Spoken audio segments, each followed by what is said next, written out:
पुढे पाहूयात नगरपालिका आणि जिल्हा परिषदेच्या निवडणुकांचं भवितव्य मंगळवारी सुप्रीम कोर्टात होणाऱ्या सुनावणीवर अवलंबून असणार आहे।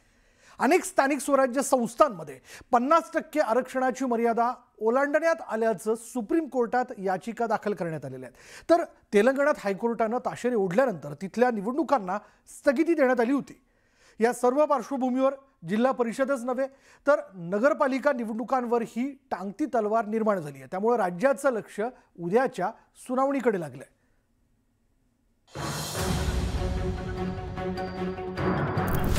राज्यातील सर्वच राजकीय पक्षांसह शेकडो उमेदवार नगरपालिकेची निवडणूक लढवत आहेत। त्यांचा प्रचार आता शिगेला पोहोचलाय। त्या पाठोपाठ जिल्हा परिषदेची निवडणूक लढवण्यासाठीही अनेकांची तयारी सुरू आहे।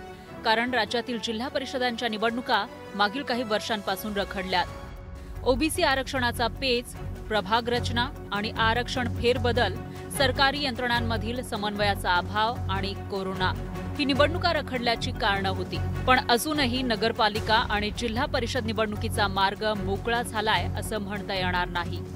कारण खुल्या प्रवर्गाच्या 38,000 जागा कमी झाल्याचा दावा करत सुप्रीम कोर्टात तब्बल 26 याचिका दाखल झाल्यात। 40% काही ठिकाणी तर ही आरक्षणाची मर्यादा 70% नेलेली आहे। सुप्रीम कोर्टाने परवाच्या सुनावणीमध्ये स्पष्ट सांगितलेलं आहे की आम्ही असं कुठेच म्हटलेलं नाही, कुठेच निर्देश दिलेले नाहीत की 50%ची लक्ष्मण रेखा ही तुम्ही ओलांडू शकता। त्यामुळे इलेक्शन कमिशनचे कर्मचारी जे आहेत, अधिकारी जे आहेत आणि राज्य सरकारचे जे अधिकारी आहेत त्यांनी कुठल्या आधारावरती हा निकष काढला। अनेक स्थानिक स्वराज्य संस्थांमध्ये 50% आरक्षणाची मर्यादा ओलांडण्यात आल्याचा दावा याचिकाकर्त्यांकडून करण्यात आलाय। 15 जिल्ह्यांमध्ये सरपंच आरक्षणात 50%चा निकष पाळला गेला नव्हता। स्थानिक स्वराज्य संस्थांमध्ये ओबीसींसाठी 27% आरक्षण लागू झाल्यानं एकूण आरक्षण 50%च्या पुढे गेलंय। 17 जिल्हा परिषदा, 83 पंचायत समित्या, नागपूर, चंद्रपूर महापालिकेसह 57 नगर परिषदांमध्ये 50% आरक्षणाची मर्यादा ओलांडली गेली होती। त्यामुळे सुप्रीम कोर्टातील सुनावणी आणि महाराष्ट्र नगर परिषदा, नगरपंचायती आणि औद्योगिक नगरी अधिनियम 1965 मधील तरतुदी निवडणुकीच्या दृष्टीने महत्त्वाच्या ठरणार आहेत। जर राज्य शासनाने किंवा राज्य निवडणूक आयोगाने यापूर्वी घटनापीठाने जो निकाल दिलेला आहे त्याची अंमलबजावणी करून 50%पर्यंत आरक्षणाची मर्यादा ठेवून पुढे निवडणुका नेण्याचा संदर्भात जर काही विधान केलं तर मग 2 शक्यता त्यामध्ये उद्भवतात। जो चालू कार्यक्रम आहे ज्यामध्ये नगरपंचायती आणि नगरपालिकांच्या निवडणुका सुरू आहेत तर जिथे जिथे साधारणतः 54 नगरपालिका आहेत या आरक्षणाची मर्यादा ओलांडली गेलेली आहे तिथला कार्यक्रम जो आहे तो पुन्हा ओबीसी आरक्षण किंवा इतर जे काही आरक्षण आहे जे 50%च्या वर गेलेलं आहे त्याची पुनर्रचना करून नव्याने कार्यक्रम जाहीर करून करावा लागेल आणि जो कार्यक्रम सुरू आहे तो जसाच्या तसा पुढे नेता येईल। आणि हा जो कार्यक्रम आहे ज्याच्यामध्ये आरक्षणाची मर्यादा ओलांडलेली आहे तो दुसऱ्या टप्प्यामध्ये घेता येईल। मंगळवारी होणाऱ्या सुनावणीच्या पार्श्वभूमीवर 17 नोव्हेंबर 2025 रोजी सुप्रीम कोर्टात झालेल्या सुनावणीमध्ये काय घडलं होतं ते आता पाहूयात। निवडणूक प्रक्रिया सुरू झालीये असं महाधिवक्ता तुषार मेहता म्हणाले। निवडणूक आयोगाला अधिकचा कालावधी वाढवून मिळणार नाही असं न्यायालय म्हणालं होतं। याचीही आठवण तुषार मेहतांनी करून दिली।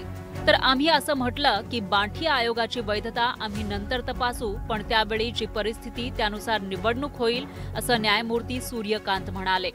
50% आरक्षण मर्यादा ओलांडू नका अन्यथा निवडणुकाच रोखू असंही न्यायमूर्तींनी म्हटलंय। बांठी आयोगाची वैधता आपण नंतर तपासू असं न्यायमूर्ती सूर्यकांत यांनी म्हटलेलं आहे।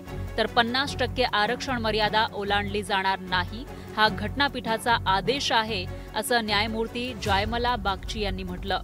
आम्हाला अजून थोडा वेळ मिळावा तोपर्यंत आम्हाला माहिती घेऊ दे असं महाधिवक्ता तुषार मेहतांनी म्हटलंय।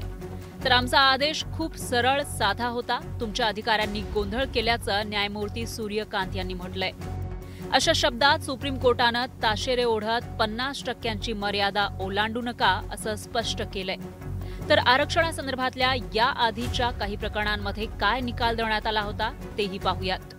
1991 मध्ये इंदिरा साहनी प्रकरणात सुप्रीम कोर्टानं आरक्षणाची मर्यादा 50% पेक्षा जास्त ठेवू नये असं स्पष्ट केलं। 2021 मध्ये मराठा समाजाला देण्यात आलेलं एसईबीसी आरक्षण रद्द करण्यामागचं मुख्य कारणही आरक्षण 50%पेक्षा जास्त झालं होतं हेच होतं। इतर प्रकरणातही सुप्रीम कोर्टानं आरक्षण म्हणजे अधिकार नाही, सामाजिक समतोल राखण्यासाठी असलेला उपाय आहे असं स्पष्ट केलं होतं. तेलंगणामध्येही 50% मर्यादा पार करत आरक्षण 67% पोहोचलं होतं. परिणामी उच्च न्यायालयानं ताशेरे ओढताच राज्य निवडणूक आयोगानं तिथल्या निवडणुकांना स्थगिती दिली होती. या सर्व पार्श्वभूमीवर सुप्रीम कोर्टाच्या मंगळवारच्या सुनावणीवरच नगरपालिका निवडणुकीची रणधुमाळी सुरू राहणार की थांबणार आणि आगामी जिल्हा परिषद निवडणुकीचा धुरळा उडणार की नाही हे स्पष्ट होणार आहे. संतोष गोरे, न्यूज 18 लोकमत, मुंबई.